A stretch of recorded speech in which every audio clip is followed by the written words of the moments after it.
Bem, meus irmãos e irmãs, estamos reunidos mais uma vez no meu canal do YouTube, A Hora do Macabeus. E hoje eu farei o último vídeo da série a respeito dos deuterocanônicos versus o cânon farisaico protestante. Antes de mais nada, eu quero mandar um grande abraço ao Padre José Carlos de Carvalho, da Diocese de Paranavaí. Ele que é um grande divulgador do meu canal, do meu site, do Universo Católico, do Caia Farsa, e muito me incentiva também para continuar nessa jornada. Um grande abraço, viu, Padre José Carlos de Carvalho? Bem, neste último vídeo eu quero falar a respeito dos concílios da Igreja, os primeiros concílios no qual se definiu o cânon bíblico. Também eu quero falar um pouco a respeito de São Jerônimo e matar de uma vez por toda mais esta pataquada protestante. Como eu sempre faço em todos os meus vídeos, primeiro eu coloco uma pérola protestante e depois eu faço uma refutação em cima dessa pérola. O que eu colocarei agora foi escrito pelo irmão do Moshe Moshe e preste atenção no que ele escreveu. Mas vamos além.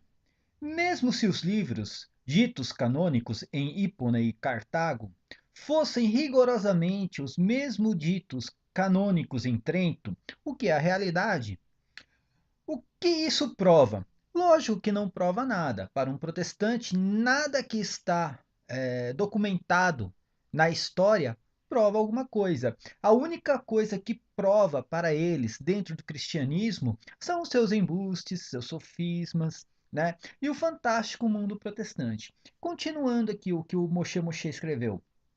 Aliás, o irmão do Moshe Moshe. Ele disse assim: o que isso prova? Fazendo uma indagação.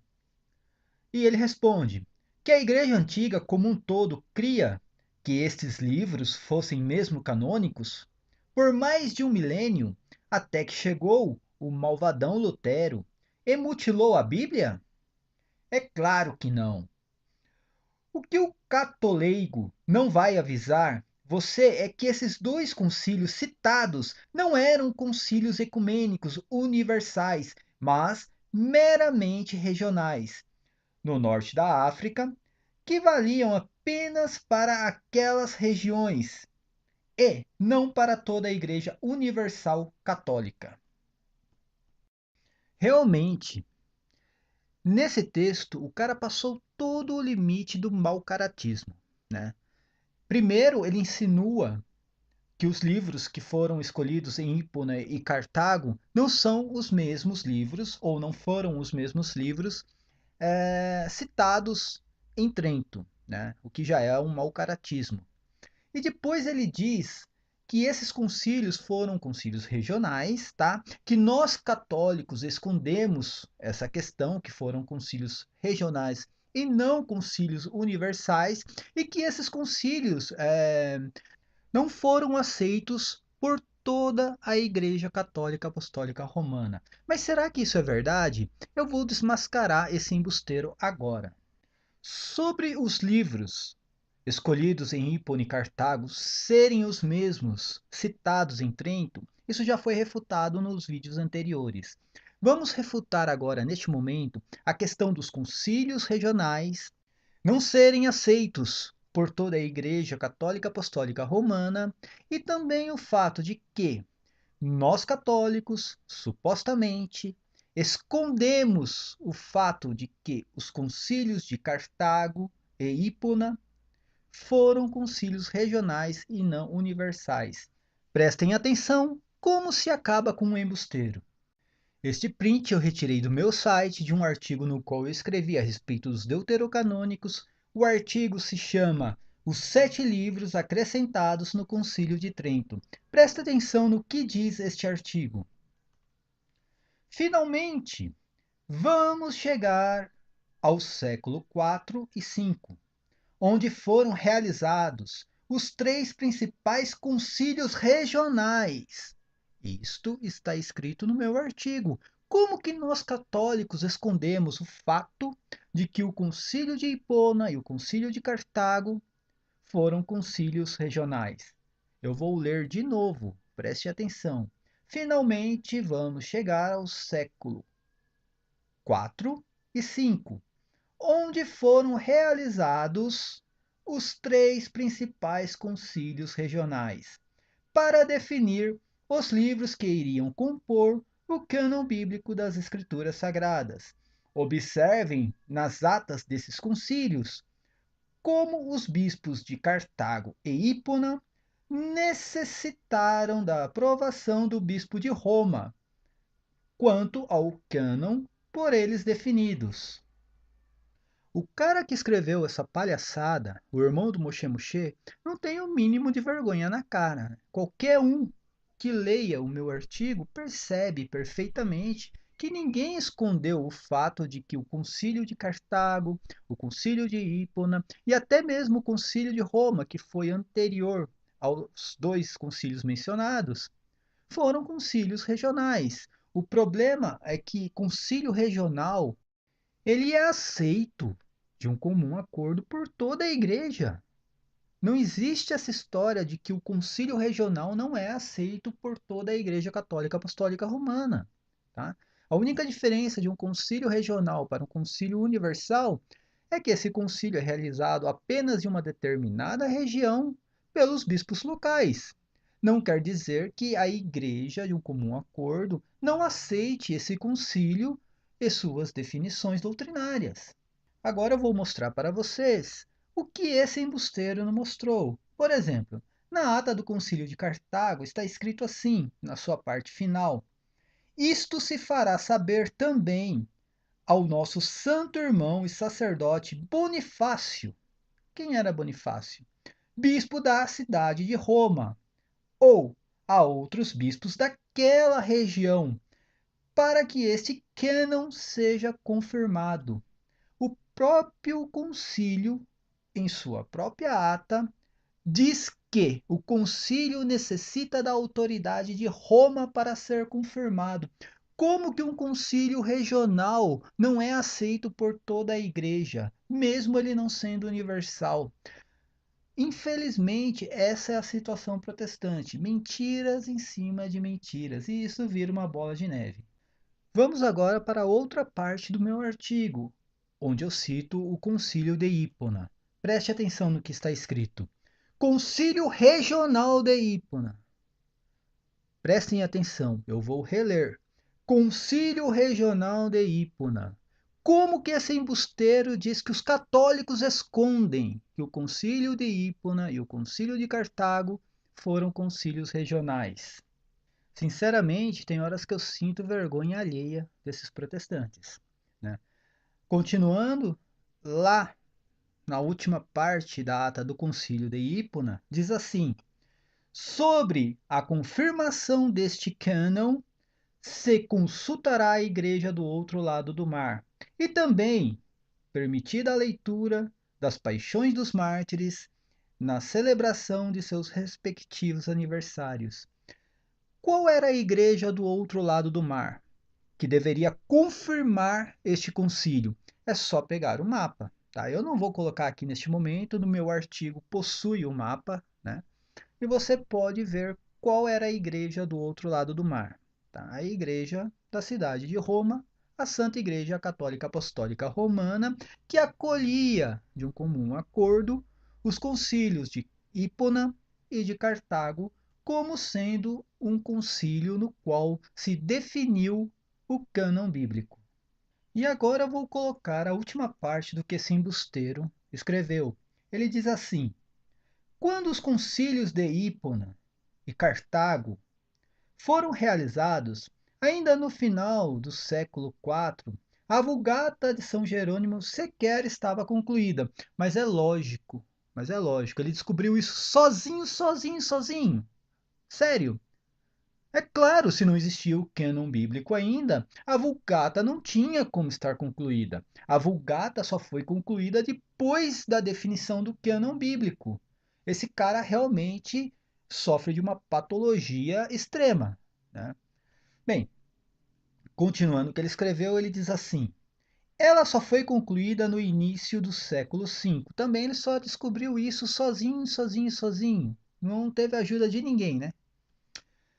Como aqueles dois concílios poderiam usar a Vulgata de São Jerônimo, se a Vulgata nem existia? Bem, eu não sei de onde ele retirou a ideia de que a Igreja Católica afirmou que os concílios de Hipona e Cartago usou a Vulgata de São Jerônimo. Realmente eu não sei onde ele leu isso, né? Mas enfim, vindo, né, do irmão do Moshe Moshe, podemos esperar qualquer coisa.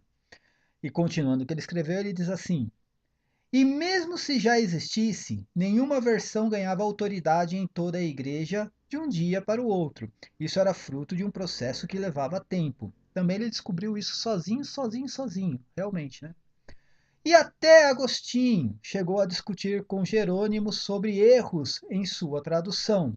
Na verdade, existiu mesmo, né, essa discussão ou esse debate entre São Jerônimo e Santo Agostinho, mas não a respeito da tradução, se continha erros ou não, e qual era a melhor tradução para se colocar dentro do cânon.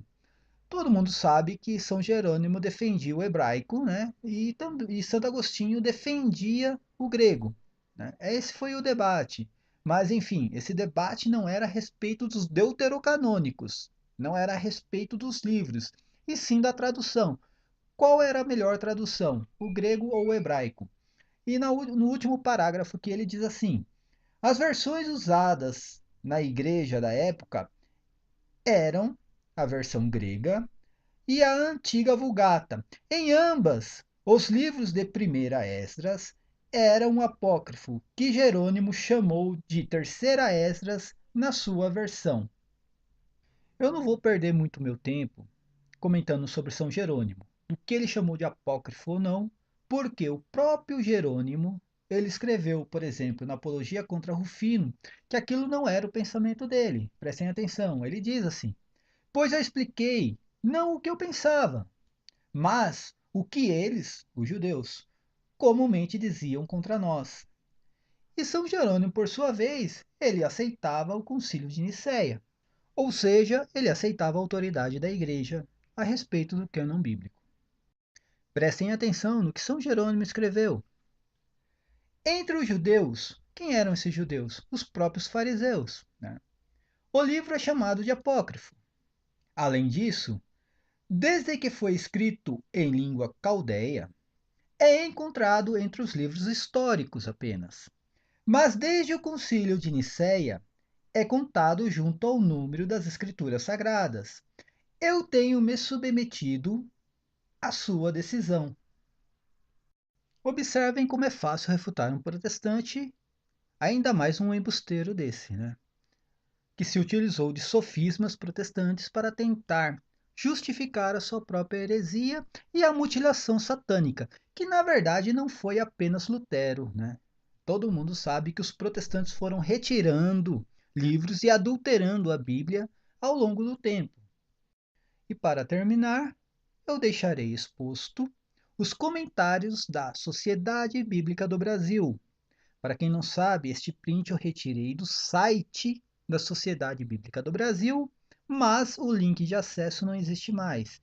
Depois, né, que eles deram esse tiro no próprio pé, eles retiraram os comentários e retiraram também a página de acesso para que todos pudessem ver o que eles escreveram. É lógico que eu já sabia que eles iriam retirar a página do ar. Por isso, eu fui muito mais esperto que eles e tirei um print antes. Prestem atenção no que eles escreveram. Estima-se que a primeira tradução foi elaborada entre 200 a 300 anos antes de Cristo. Como os judeus que viviam no Egito não compreendiam a língua hebraica, o Antigo Testamento foi traduzido para o grego. Porém, não eram apenas os judeus que viviam no estrangeiro que tinham dificuldade de ler o original em hebraico. Com o cativeiro da Babilônia, os judeus da Palestina também já não falavam mais hebraico. A Septuaginta, ou a tradução dos 70, esta foi a primeira tradução realizada por 70 sábios. Na verdade, eram 72. Septuaginta significa 72. Ela contém 7 livros, olha só, ela contém 7 livros que não fazem parte da coleção hebraica, pois não estavam incluídos quando o cânon ou lista oficial do Antigo Testamento foi estabelecida por exegetas israelitas no final do primeiro século depois de Cristo. Olha só, eles estão confirmando que o cânon hebraico foi definido no final do primeiro século depois de Cristo, né? No chamado Concílio de Jâmia. Continuando o que eles escreveram. A igreja primitiva geralmente incluía tais livros em sua Bíblia. A igreja primitiva incluía tais livros em sua Bíblia. Como que os deuterocanônicos não eram aceitos pelos apóstolos? A Sociedade Bíblica do Brasil confirma isso. Continuando o que eles escreveram. Eles são chamados apócrifos ou deuterocanônicos. Lógico, apócrifos pelos protestantes, né, que cometeram a mutilação satânica, e deuterocanônicos pela igreja primitiva e pelo cristianismo. E encontravam-se presentes nas Bíblias de algumas igrejas. Esta tradução do Antigo Testamento foi utilizada em sinagogas de todas as regiões do Mediterrâneo e representou um instrumento fundamental nos esforços empreendidos pelos primeiros discípulos de Jesus na propagação dos ensinamentos de Deus. E agora eu pergunto para esses embusteiros: todo mundo está louco? Né? A Igreja Católica está louca? Os concílios de Cartago, de Hipona, de Trento, de Florença, todos eles estão loucos? Né? A Sociedade Bíblica do Brasil está louca? Só o irmão do Moshe Moshe está com a razão. Todos os documentos, todas as fontes, tudo isso não prova nada. E assim eu termino mais um vídeo. E hoje, né, terminando essa série a respeito dos deuterocanônicos, com as palavras escritas no site da Sociedade Bíblica do Brasil. Paz e bem a todos. Eu não sou muito de ficar pedindo divulgação, mas quem puder dar o joinha, né, dar o seu like aqui no vídeo, se inscrever no canal e divulgar o vídeo, assim como também os vídeos do Universo Católico, nós agradecemos muito, tá ok? Então, mais uma vez, paz e bem a todos e até o próximo vídeo.